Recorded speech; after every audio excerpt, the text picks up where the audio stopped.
So how did you get the name Fully Sick, mate? We actually had a bit of a joke watching TV once. There's a Paulie program, Fat Pizza, and the guys are going, "Fully sick, mate, fully sick, mate." I thought, Fully Sick Bobcat. Rings a bell, sounds good, it's great to the tongue, and I thought it's going to be a good little lightning humour, so when someone wants to talk about their landscaping, they're going, "Oh, Fully Sick, mate, that's a good name." And they get a bit of a smile on the face and it breaks the ice when you have a talk with them, so, and discuss solids. Yeah. It softens the blow. Very good. Now we hear you're a bit of a good Samaritan. What sort of things have you been doing around the community to help people out?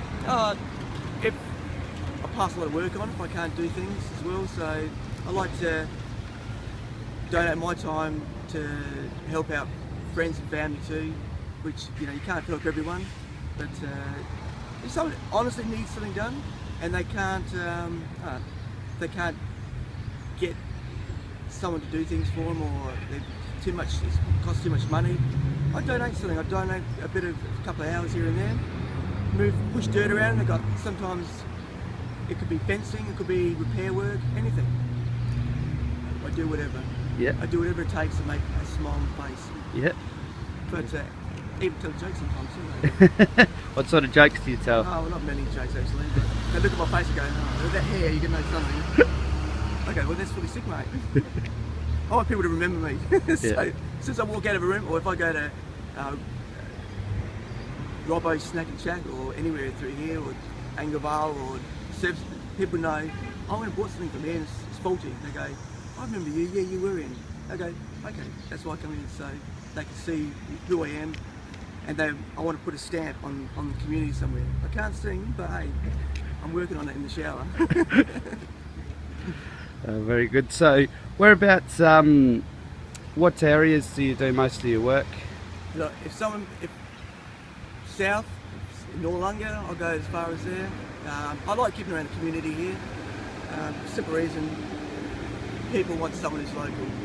I like to support my local people, service stations and stuff around here.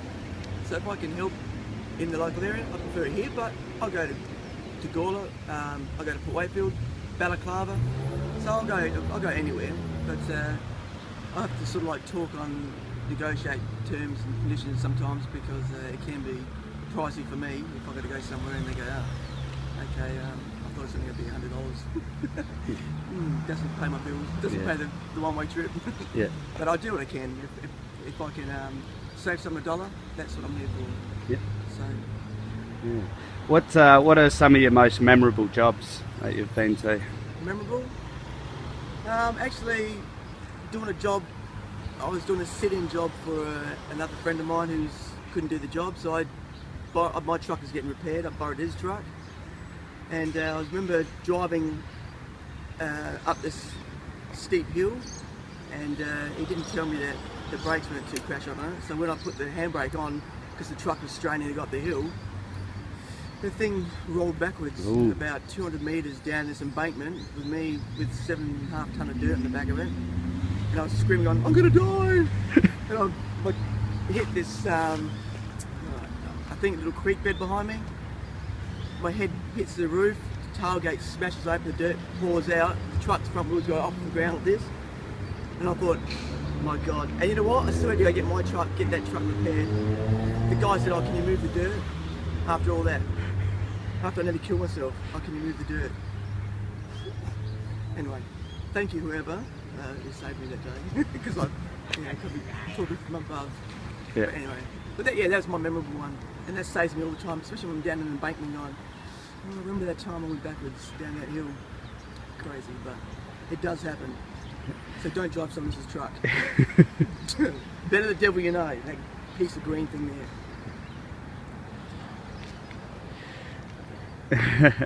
Gets me from A to B, remember that. Right. Mitsubishi.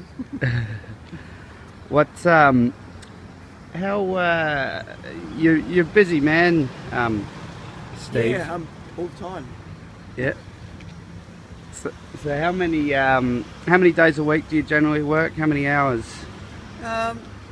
Look, this weather has been a little bit hit and miss, so I might get I might get 2 or 3 days that I can do something. At the moment I'm working in a caravan park somewhere, but they're the ones I love because the ground's already hard and I can drive on it. But if you get this soil, once it gets contaminated with water, it gets so soft that you can't do it. You left trails of mud everywhere and customer goes, oh my God. And pavers get crushed in the footpaths, so you don't bother because you don't want to have hassles with council and stuff. I love council. But yeah, it's at the moment it's going okay. For this weather, it's going good, and they're saying it's going to be a dry weather, dry winter this winter. So I'm hoping. I love the rain, but don't get me wrong, I need to survive. So please, whoever's designing the environment for the next few months, today's like fine, I can still work. Yep. But yeah, there's plenty of work out there. It just when there's a sunny day, there's people who give you phone calls left, right, and centre. But when there's a day that's raining, everyone goes they can't be bothered doing nothing. So it leaves me with egg on my face. So sometimes it can be 1 day a week, and then I might have 5 consecutive days and work on the weekend as well. So. And how long you been in the business for? Probably 8 years or so. So I went from manufacturing, being a dye machinist and a fitter, to doing this. Yeah. So, what gave you the idea to go in the bobcat business? Probably I just thought it might be good to do something different. So I've been doing in the fence component making business for the last 24 years. So I thought, okay, well, I'll try something different.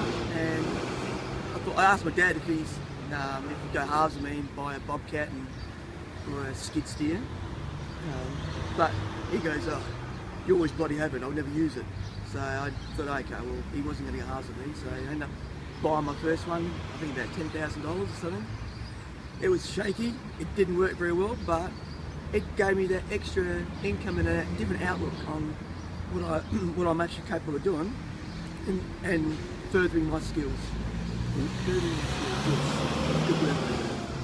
But, yeah. No worries. Well, thank you very much, Steve. Thank you for the interview. I appreciate that, and hope I look good on camera. You look very good. Thank you very much.